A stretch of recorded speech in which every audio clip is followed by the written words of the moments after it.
যাগ যজ্ঞাদি সেবা তো সংকীর্তনেই হয়ে যাবে।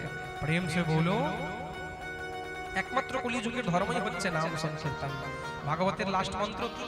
নাম সংকীর্তনম যস্যো সর্ব পাপ প্রণাশনম প্রণামো দুঃখ সমনঃ ত্বং নমামি হরিম পরম। পরীক্ষিত মহারাজ বিচার করলেন। কি বিচার? এই কলিযুগকে মারা যাবে না, ছেড়ে দিলেন। তবে কলিযুগ সব জায়গায় তুমি থাকতে পারবে না। মন দিয়ে শোনো, কোথায় কোথায় কলিযুগ থাকলো।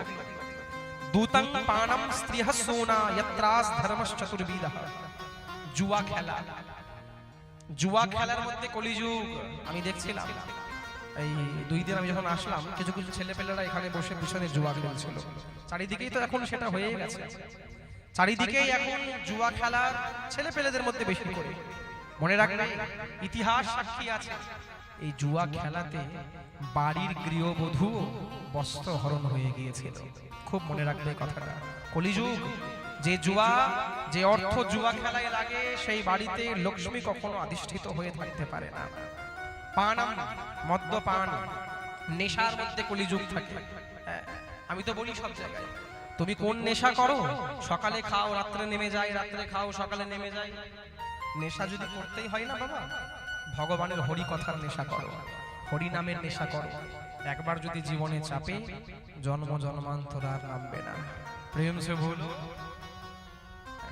জন্ম জন্মান্তর নামবে না। একটা ভজনের লাইন আছে, ও লোগ পীতে হ্যাঁ পি পি কে মরতে, लोग पीते हैं और पी पी के मरते, लोग पीते हैं पी पी के मरते, परंतु हम भी पीते हैं मरते नहीं है।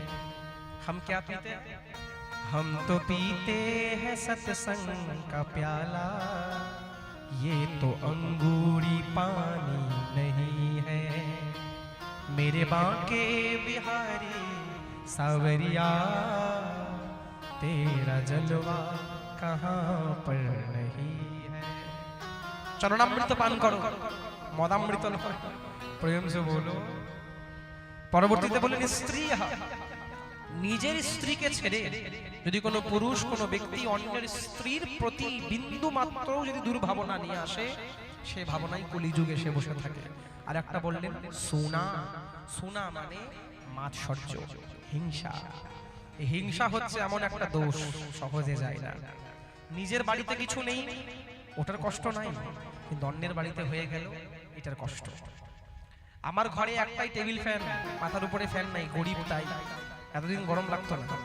পরের বাড়িতে যেই কুলার লাগিয়েছে, এসি লাগিয়েছে, সেদিন থেকে গরম লাগা শুরু হয়ে গেছে। আমার হলো না, ওর হয়ে গেল। মাৎসর্য দোষ কখনোই করবে না। গীতার মধ্যে ভগবান দ্বাদশ অধ্যায়ে বলেছেন, সমহ সত্রৌ চ মিত্রে চ তথা মান অপমানয়ো শীতোষ্ণ সুখ দুঃখেষু সমসঙ্গ বিবর্জিতঃ। সমান ভাব রাখো, শত্রু মিত্র, মান অপমান, গ্রীষ্ম ঠান্ডা সমান। আর এই ভাব যে রাখে, সমহ সঙ্গ বিবর্জিতঃ, এই ভাব যে রাখে, সা চমে প্রিয়ঃ নরঃ, সে নর, সে মানুষ আমার অত্যন্ত প্রিয়। ভগবান বলেছেন। চারটাই জায়গা যখন খারাপ খারাপ দিলেন, কলিযুগ বলছিলেন সাহেব একটা তো ভালো জায়গা দিয়ে দাও, চারটাই জায়গা খারাপ দিয়ে দিলে। পরীক্ষিত বললেন ঠিক আছে যাও। ততো নৃতম মদম কামম রজো বৈরম চ পঞ্চমম, তোমাকে সোনার মধ্যে বাস দিলাম, গোল্ড, যে সোনা মায়েরা পরে, এই সোনার মধ্যে কলিযুগের বাস।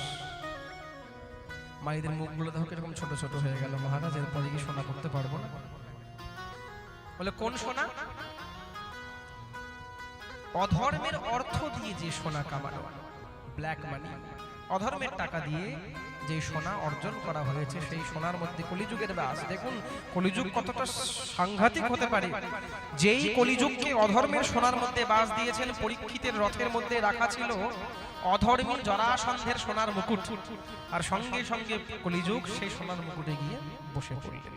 মহারাজ পরীক্ষিত যখন সোনার মুকুটকে মাথার মধ্যে পড়েছেন, মহারাজ সারা শরীরকে কলিযুগ বশ করে নিল। যেই পরীক্ষিত রাজা নয়, রাজা হয়েও উনি ঋষির আচরণ করতেন, তাই জন্য তাকে রাজঋষি বলা হতো। দূর থেকে সাধু দর্শন করলে যে পরীক্ষিত সাষ্টাঙ্গে দণ্ডবত প্রণাম করত, আজ কলিযুগ তাকে এতটাই বশ করেছেন। হঠাৎ পরীক্ষিত পিপাসিত অবস্থায় শ্রমিক মুনির আশ্রমে গেলেন। শ্রমিক মুনি তখন সমাধি লেগে আছেন। সমাধি লাগলে মানুষ কিছু বুঝতে পারে না, বাইরে কে ডাকছে না ডাকছে। বলার ভঙ্গিমা পরিবর্তন হয়ে গেল, প্রণামও করলেন না। কেন? কলিযুগ বসে আছে। এই শ্রমিক, নাম ধরে ডাকলেন, আমার পিপাসা পেয়েছে, জল দাও খেতে আমাকে। শ্রমিক মুনি সমাধির মধ্যে ডুবে আছে।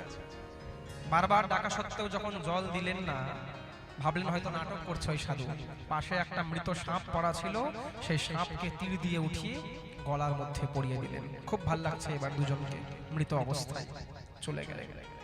শ্রমিকের পুত্র ছিল ব্রহ্মর্ষি শৃঙ্গি মুনি, গঙ্গায় স্নান করতে গিয়েছিলেন। এসে দেখলেন তার সমাধিস্থ পিতার গলায় মৃত সর্প ঝুলছে। ক্রোধান্বিত অবস্থায় মহারাজ চোখ বন্ধ করে, যেই চোখ বন্ধ করলেন দেখলেন কে করেছেন, পরীক্ষিতের কাজ। সঙ্গে সঙ্গে গঙ্গা জল হাতের মধ্যে নিয়েছেন আর অভিশাপ দিয়ে দিলেন, না জেনে শুনে। কেতি লঙ্ঘিত মর্যাদাম তক্ষকো ভক্ষত সপ্তমে হানি দংশতি স্ম কুলাঙ্গারম চোদিতো মে ততদ্রোহম। ওরে কুলাঙ্গার পরীক্ষিত, আজ থেকে 7 দিনের মধ্যেই তক্ষক নাগের দংশনে তোর মৃত্যু হয়ে যাবে, যা তোকে অভিশাপ দিলাম। আমরা কবে মরবো আমরা জানি? আমাদের মৃত্যু কবে আমরা জানি কি? সবাই জানি। কবে? আগামী 7 দিনের মধ্যেই।